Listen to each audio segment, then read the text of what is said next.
It all started on a quiet Saturday morning, my first real day off in weeks. I had just brewed a fresh cup of coffee, ready to enjoy some peace and quiet at home. But when I looked out my front window, I noticed something strange. A car I didn't recognize parked right in the middle of my driveway. Then another, and another. Within the hour, my entire driveway was packed with vehicles, and I had no idea who these people were. At first, I thought maybe a neighbor was having a party and guests had parked in the wrong spot. I decided to walk outside and ask around. That's when I met her, Karen, the president of our HOA. She confidently told me that she had leased out my driveway for an event she was hosting nearby. No permission, no heads up, just decided my private property was now public parking. Now, here's the thing. Karen didn't know I'm the county sheriff. She had no idea who she was messing with. I didn't flash a badge or raise my voice. I just listened, and the more she talked, the more it became clear this wasn't the first time she'd pulled something like this. What she didn't know was that I was already setting things in motion behind the scenes, and let's just say she wasn't ready for what came next. So I asked Karen, as calmly as I could, who exactly gave her permission to lease out my driveway. She looked at me like I was the crazy one and said, "Well, as HOA president, I have the right to manage community space." That's when I knew she either had no clue what she was talking about, or she was deliberately bending the rules to suit herself. My driveway isn't part of the community's shared property.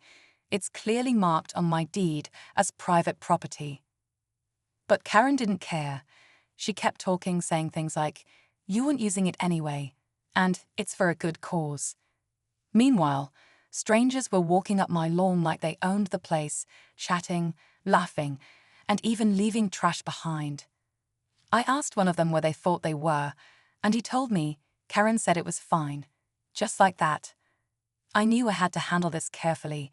As a sheriff, I've seen plenty of situations where a small dispute turns ugly fast. I didn't want to escalate anything, yet, but I started documenting everything. Photos, license plates, timestamps. I also checked with a few neighbors, and that's when things started to get interesting. Turns out, I wasn't the only one she'd pulled this kind of stunt on, and it was about to catch up with her in a big way. I started going door to door, casually checking in with a few of my longtime neighbors. Some were surprised when I mentioned the driveway situation, but others weren't shocked at all. One guy down the street, Dave, told me Karen had once let a landscaping crew store equipment on his side yard without even asking.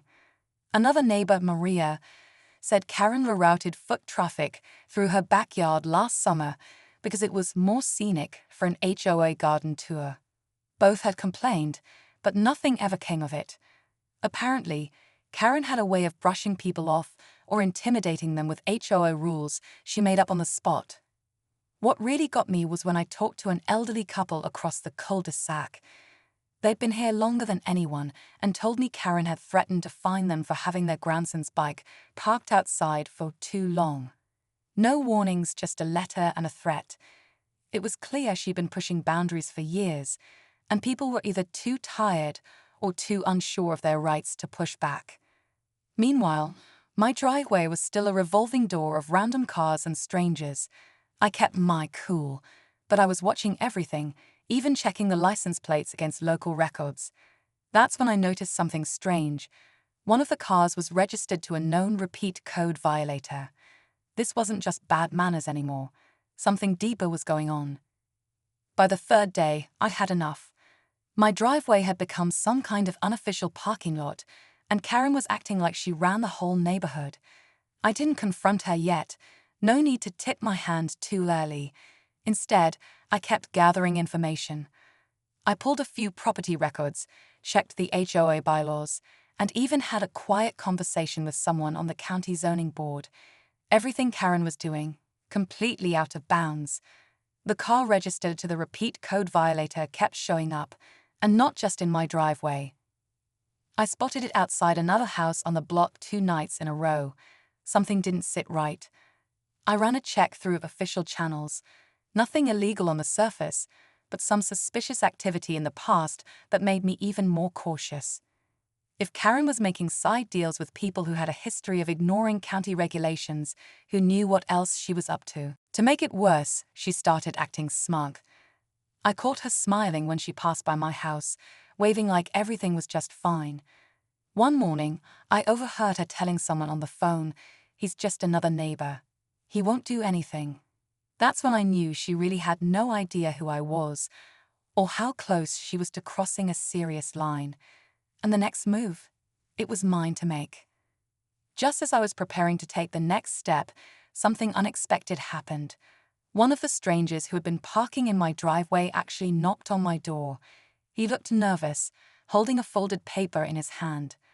At first, I thought maybe he was coming to apologize or explain, but what he handed me stopped me cold.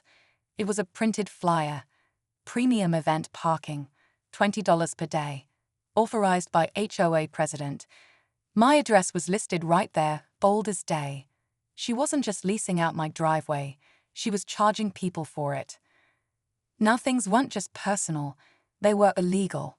Karen was making money off my property without my permission and without reporting any of it. I asked the guy where he got the flyer, and he said Karen had been handing them out at the community clubhouse all week.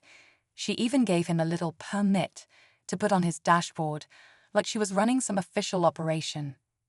This was a whole new level of messed up. I knew about HOA power trips, but turning a private driveway into a side hustle, that was something else.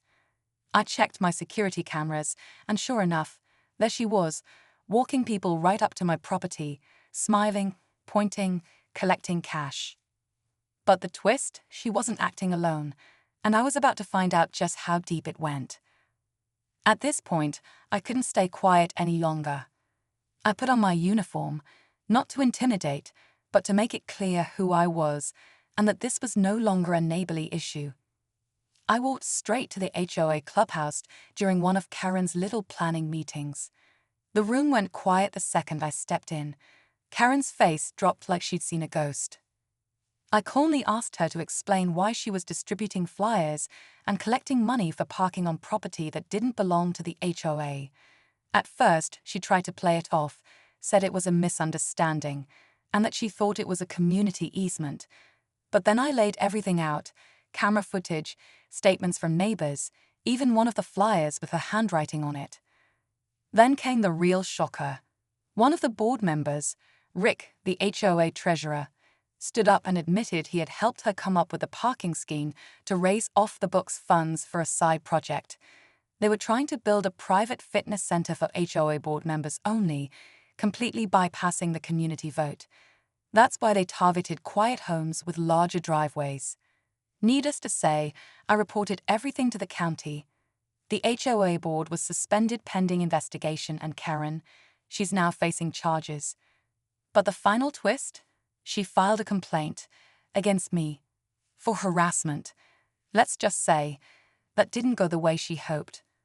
After Karen's complaint was officially dismissed, thanks to a full review of the footage and statements from nearly half the neighborhood, things finally started to settle down.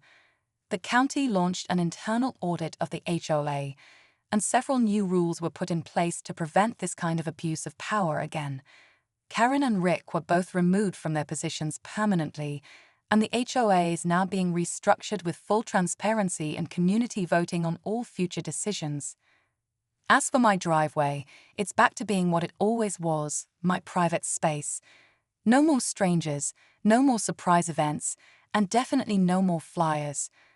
A few neighbors even came by to thank me, saying they'd felt helpless for years, but didn't know how to stand up to the HOA overreach. It reminded me why I took the job as a sheriff in the first place, to protect people, even in the small moments that don't make headlines. A few neighbors even came by to thank me, saying they'd felt helpless for years, but didn't know how to stand up to the HOA overreach. It reminded me why I took the job as a sheriff in the first place, to protect people, even in the small moments that don't make headlines. The whole thing started with a car in my driveway and ended with a wake-up call for the whole neighborhood. Sometimes, standing your ground quietly is more powerful than any argument. And now, I get to enjoy my coffee in peace. on my property where it belongs.